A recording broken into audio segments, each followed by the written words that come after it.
सुरुमा घिउ राख्नुपर्छ है त। मैले चाहिँ भिडियो खिच्नु बिर्सेँ।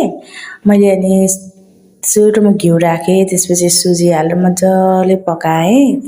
यसलाई गोल्डन ब्राउन यत्तिको हुन दिनुपर्छ। अनि यसलाई मजाले चलाउनुपर्छ।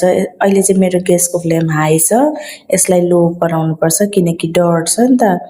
अनि यसलाई मजाले चलाएर ग्यासको फ्लेम स्लोली गर्ने। अनि अब यसमा चिनी हाल्नलाई यो रेडी हुन्छ किनकि ब्राउन भइसक्यो नि त।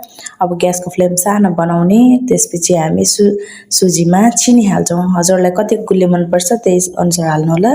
मलाई चाहिँ कम्ती मनपर्छ, त्यही भएर मैले थोरै हालेको छु किनकि मेरो सुजीको क्वान्टिटी पनि थोरै छ। त्यही भएर यसलाई अब मजाले मिक्स गर्ने। यसलाई अब त्यहीँ घोलिन दिनुपर्छ, चिनीलाई मजाले चलाउने, नभए चिनीले गर्दाखेरि डढ्छ नि त। यसरी मजाले एकछिनसम्म चलाउने। अनि त्यसपछि अब यसमा दुध हाल्ने। अब यो यत्तिको भइसकेपछि दुध हाल्न रेडी हुन्छ। अब दुध हाल्ने।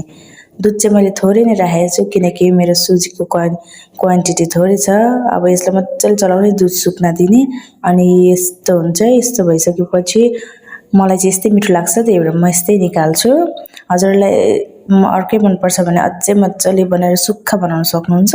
मलाई चाहिँ यस्तै मिठो लाग्ने भएर म यस्तै निकाल्छु। अनि यो मैले अब बटुकामा खन्याएँ। अब मलाई चाहिँ यसरी माथिबाट टपिङ्स गरेको मनपर्छ, त्यही भएर टपिङ्स गर्ने खाने।